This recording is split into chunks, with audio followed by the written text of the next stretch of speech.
So today we are going to revise about Unit 1 of Concrete Technology, that is cement, and that is cement. And in this unit, mainly we'll discuss about what is cement and what are the types of cement and how the cement has been come and how the cement has been arrived and what is the manufacturing process of cement by the means of dry process as well as wet process and so on, and the types of cement and the grades of cement, as well as uh, how and what are the advantages of it, and how the admixtures have been added, and what are the types of admixtures. That all we will discuss in this unit. So first of all, 1 minute. So first of all, what is mean by cement? So cement is a binding material that combines aggregate, coarse aggregate, fine aggregate, and gives strength to the structure. So it is a mixture of calcareous materials which consists of silica, clay, and other substances. And the history of cement came from the Romans. And firstly, Roman culture, the construction activities have come into existence. And after that, a scientist named Joseph Aspidin in 1824 from England invented the cement that is known as the Portland cement. So this is regarding the history of the cement. And meanwhile, before the history of the cement, first there was a Roman culture, and after that, the Indian roads came into existence. Where under Roman culture, they were using the paved stones as the road as well as the pavement. They have constructed it, and later on, under the Mughal civilization as well as the uh, there came the civilization of Indians after that. And moving on to the types of cement, so there are many types of cement under it. Mainly main types of cements are ordinary Portland cement, rapid hardening cement, extra hardening cement, sulfate resisting cement, quick setting cement, low heat cement, Portland pozzolana cement, Portland slag cement, high alumina cement, air entraining cement, super sulfated cement, masonry cement, expansive cement, colored cement, as well as the white cement. So these are some of the types of the cement. And moving on to the ordinary Portland cement. So ordinary Portland cement becomes hardening on its setting, and it will resemble like a rock. And it was first introduced in the year 1824 by the Joseph Aspidin in the England. And again, this ordinary OPC cement is further classified into three grades. They are 33 grade, 43 grade, as well as the 53 grade. So if the strength of the if the strength of the cement, or the strength of the specimen which you have taken is consisting of the compressive strength not less than the 33 Newton per mm square, then we can call it as a 33 grade cement. And if at all its strength is not less than that of the 43 Newton per mm square, then it can be called as the 43 grade cement. And if it is in case of 53, you can call it as 53 grade cement. This is regarding the ordinary Portland cement.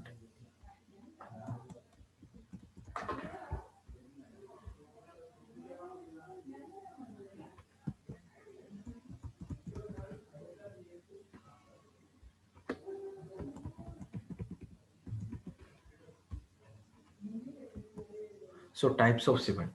So what are, under the types of cement, under ordinary Portland cement, what is the chemical composition of this ordinary Portland cement? So ordinary Portland cement consists of many constituents as well as ingredients such as lime, silica, alumina, iron oxide, magnesium oxide, sulfur trioxide, as well as the gypsum.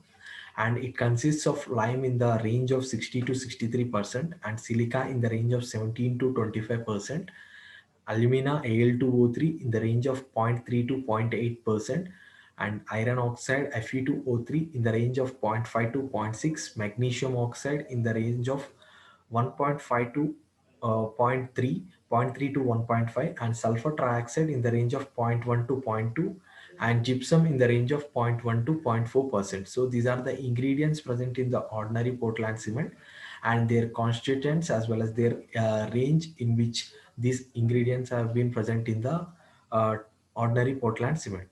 And moving on to the next type of the cement, that is rapid hardening cement. And rapid hardening cement will gain strength.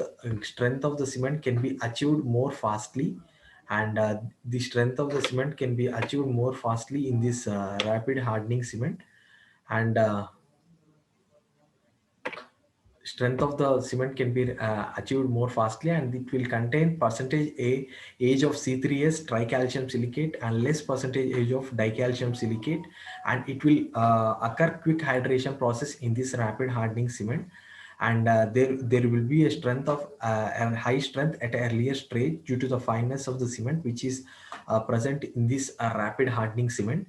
And moving on to the strength which is obtained in the 3 days, that will be very high, and initial and final setting time are same as OPC, that is 30 minutes, and 10 hours, that is for the final setting time. And the soundness is tested under Lee Chatelier in this rapid hardening cement. And greater the lime content will be present in this rapid hardening cement compared to that of the OPC. So if we consider the OPC, there will be less content of lime present in this OPC, rather than in the rapid hardening cement there will be presence of high amount of the lime content. And moving on to the extra rapid hardening cement, there will be addition of CaCl2 in this extra rapid hardening cement, so that by the presence of additional lime they can be easily transported, placed, as well as finished.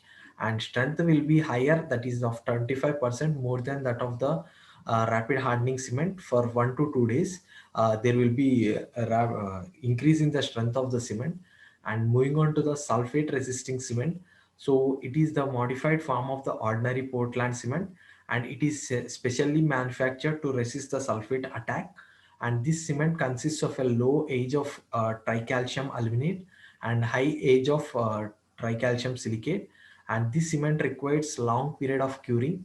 So compared to that of ordinary Portland cement as well as the rapid hardening cement, these sulfate resisting cement will require the more amount of curing, and this will develop strength very slowly compared to that of all the ordinary rapid hardening.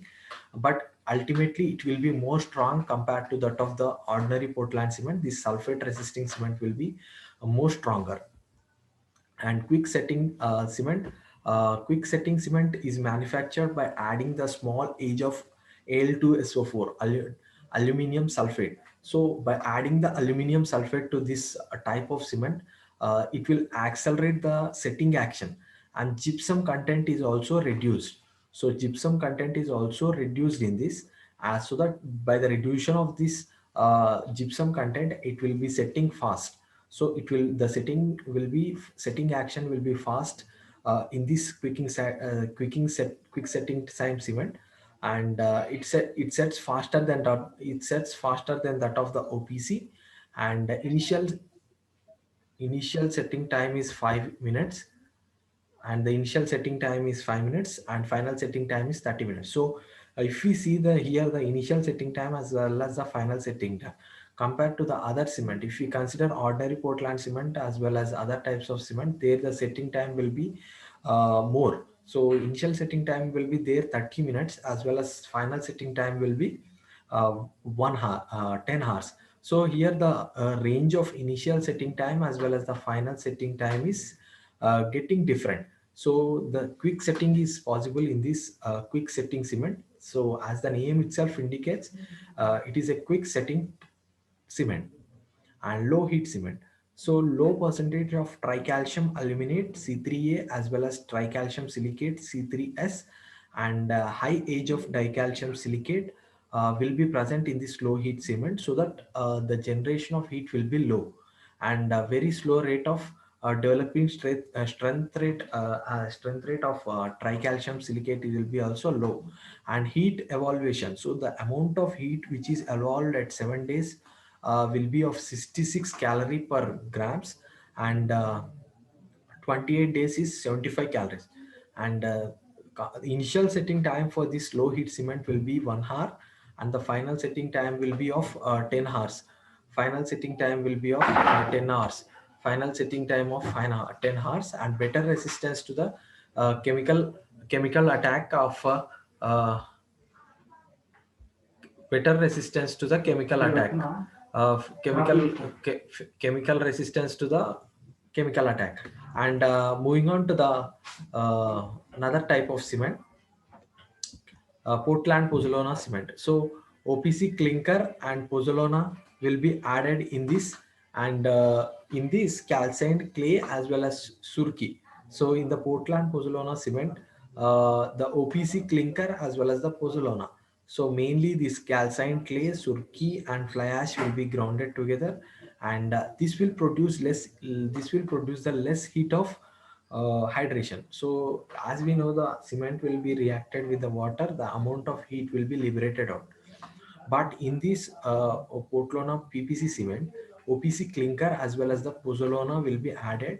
OPC clinker means calcined clay, surki, like that, and pozzolana we can take the fly ash, and they will be grounded together so that they will produce the less heat of hydration, and it offers a great resistance to the attack of sulfates.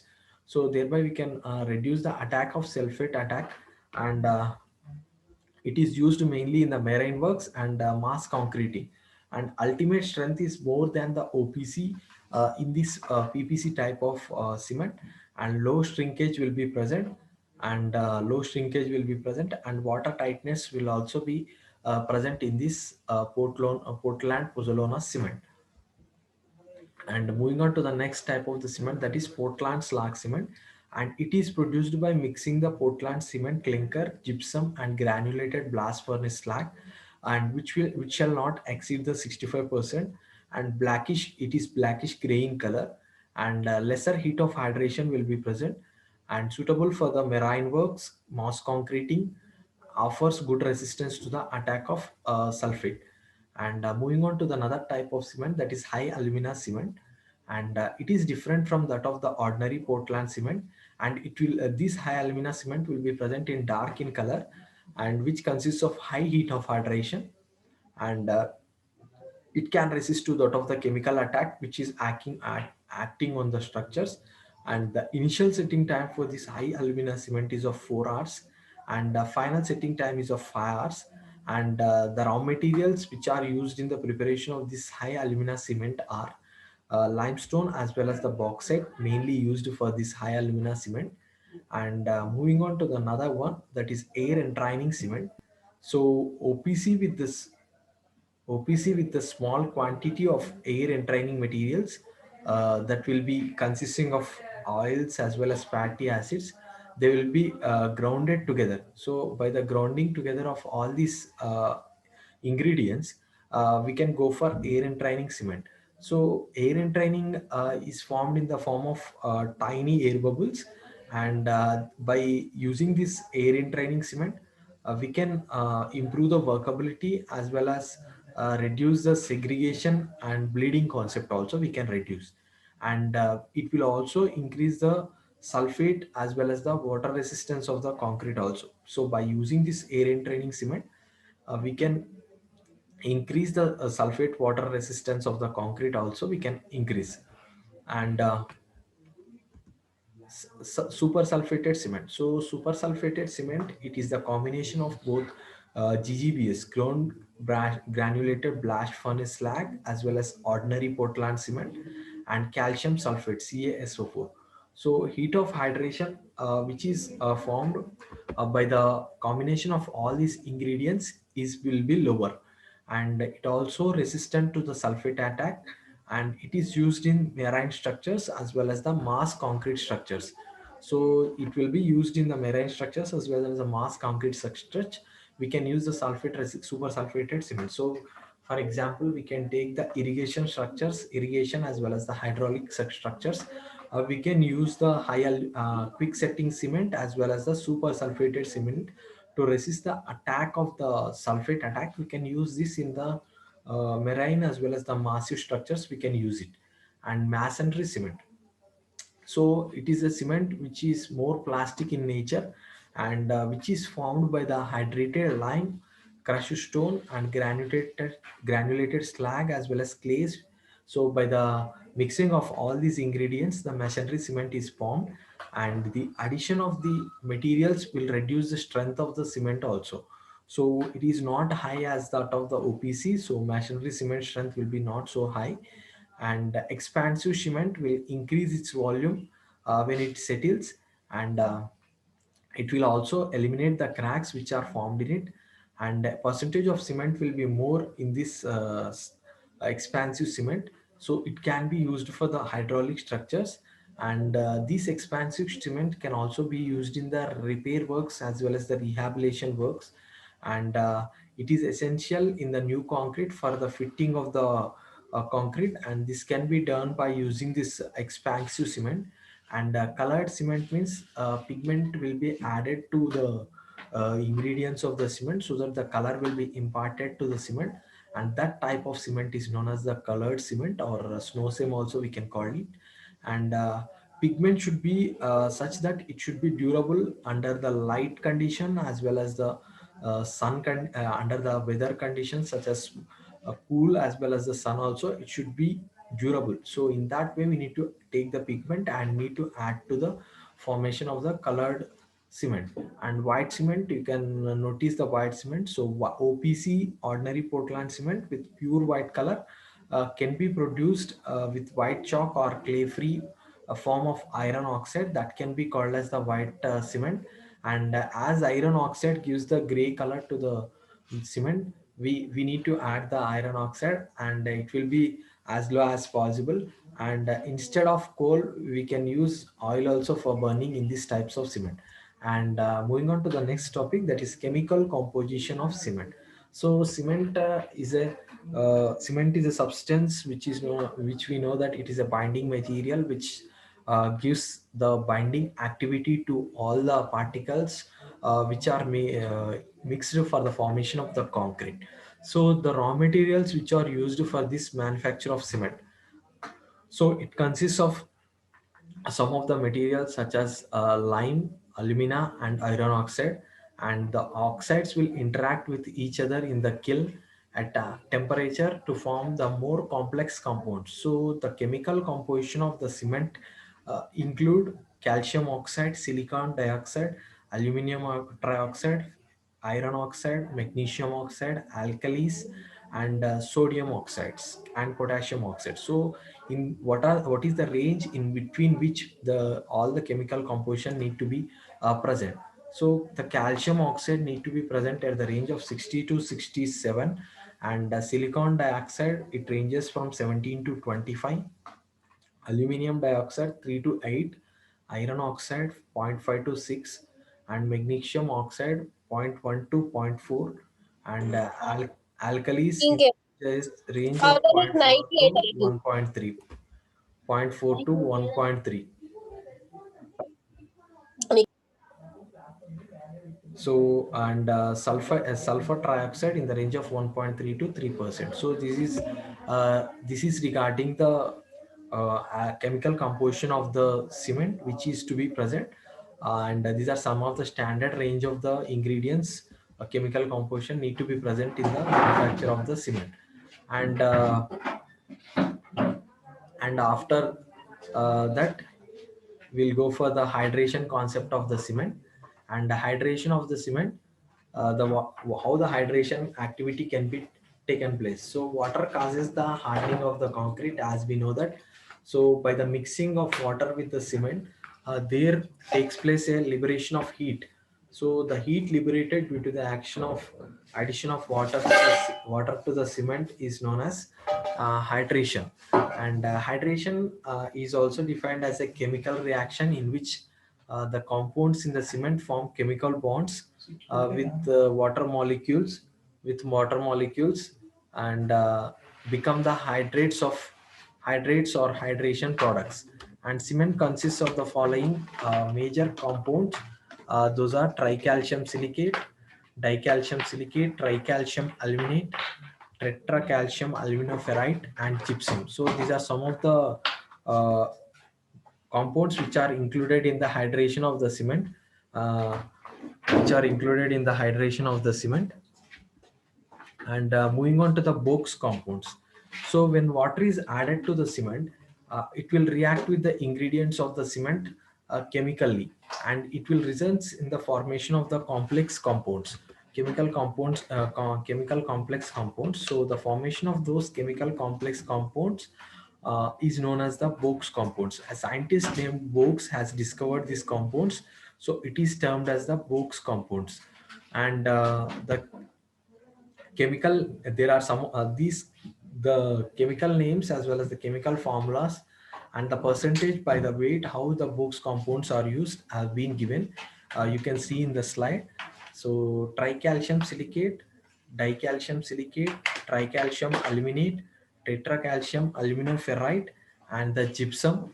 So the chemical formula for it is for tricalcium silicate is 3CaO SiO2, and we'll notate it with the C3S, and percentage by weight.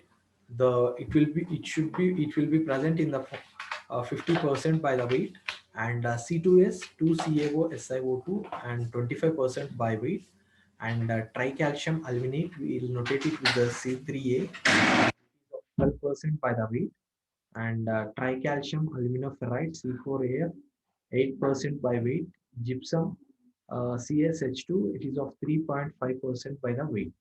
So how the box compounds will play a major role, we'll see. So tricalcium silicate, it is responsible for the early strength as well as the ultimate strength of the cement. So by the presence of this tricalcium silicate, as it is formed by the mix of the cement with the water, complex compounds is formed, and that is named as the C3S.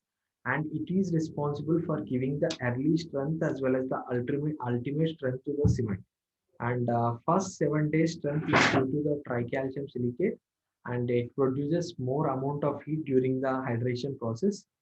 And next one is dicalcium silicate. So dicalcium silicate, the hydration of dicalcium silicate starts after 7 days, and it gives strength after a duration of 7 days, and it will hydrates as well as the hardens slowly and provides much ultimate strength. It produces less heat of hydration also, and it is possible for the later strength of the concrete. So later strength of the concrete is possible due to the presence of this calcium silicate, and so that we can see. And the next box compound is tricalcium aluminate, and it sets instantaneously in presence of water, and it sets instantaneously in presence of water. And cement's internal strength is mainly because of the reaction of tricalcium aluminate with water, which is fast and may lead to the immediate stiffening of paste. And to prevent this flash setting, 2 to 3% gypsum is added to the grinding of the cement, and by that we'll get this tricalcium aluminate, and C4A tetracalcium aluminoferrate. So it acts as a flux during the manufacturing, and it contributes to the color effects of the cement, and it will comparatively high uh, quick setting will be possible by this tetracalcium aluminoferrate. And what is mean by the setting of cement? So how this action is useful and what takes place due to the setting of the cement? Say when cement is mixed with the water, it will get hydrated and makes the cement paste. And this paste can be molded to our desired specimen shape. It might be of a cube, it might be of a cylinder or any other shape. So it's based on our shape, you can desire it. And due to its plasticity nature, it can be designed into any shape. So within this time, cement continues with reacting with the water, and it will get start to lose its plasticity. So on the addition of the water to the cement, the plasticity which is present in the cement may be high, and after getting hardened, it may decrease or it may increase. So how the reacting of water with the cement takes place, the losing of plasticity nature in the cement will be more, and it will start setting of hardening. So this complete cycle is known as the setting time of the cement, and initial setting time of cement as well as the final setting time of cement. This one.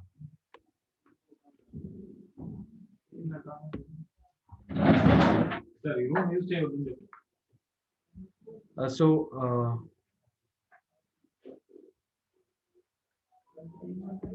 uh, so when the cement is made, so it consists of two types of setting times of cement. So first one is of initial setting time of cement, and the second one is of final setting time of cement. So as per the IS 4031, Part 5, 1988, there consists of apparatus, Vicat apparatus. So by using this Vicat apparatus, we'll do the setting time of the cement. So you can see the Vicat apparatus. So Vicat apparatus uh, consists of a instrument. So this instrument consists of a plunger as well as the needle, which is fixed, and this plunger as well as needle is used to insert into the cement mold, and the mold is filled into this iron bar, and it consists of needle as well as the glass plate, and mold is placed on the glass plate, and you can see the apparatus, and initial setting time is done by using, and the main difference how the initial as well as the final setting time is done. So it differs with the needle in the Vicat apparatus. So first of all, it'll take a mold, and in this mold will fill the cement. The required amount of water content is added to the cement, and it is done in the form of a mortar, and it is taken into this, and it is taken into this mold, and we'll take the plunger to penetrate into the needle, and we'll see whether how the needle has been penetrated, and we'll calculate the initial setting time as well as the final setting time by taking different types of needles. And initial setting time, the time to which the cement can be molded in any desired shape, uh, any desired shape to without losing its strength, it is called as the initial testing time of the time. And at the time at which the cement completely loses its plasticity and becomes hard is a final setting time of cement. And the time at which the cement hardens completely, loses its plasticity, is called initial setting time of the cement. Whereas final setting time of the cement, the time taken by the cement to gain its entire strength, is a final setting time of cement. And we can differentiate it as uh, the time available for mixing the cement and placing it in a position. uh, in that way also we can define it. And the final setting time required for the cement to set and harden is also can be defined in case of final setting time. And or for an OPC, the initial setting time is 30 minutes, and for OPC, in case of final setting time, is of 10 hours. It ranges from 600 minutes. And moving on to the structure of the hydrated cement. So the presence of water in the cement will result in the hydration process. It will be of an exothermic reaction, and heat will be evaluated by this action. And this reaction will result in the hydration products of silicates and aluminates that will bring the harder mass over a period of time, and be called as a hard hydrated cement paste. And there will be phases of concrete in it. There are cement phase as well as the aggregate phase. So cement phase means it will be in a pasted phase. Solid phase means aggregate phase. And the properties as well as the quality of paste will be largely on the overall the properties of the concrete, and in the aggregate phase. And the strength phase, paper strength phase, uh, it is known as the aggregate phase. And the strength, permeability, elastic properties, durability, as well as the volume of change in the concrete are highly influenced by the paste structure. So this is included in the structure of hydrated uh, structure of hydrated cement. So it includes two phases of concrete, that is paste phase as well as the solid phase. So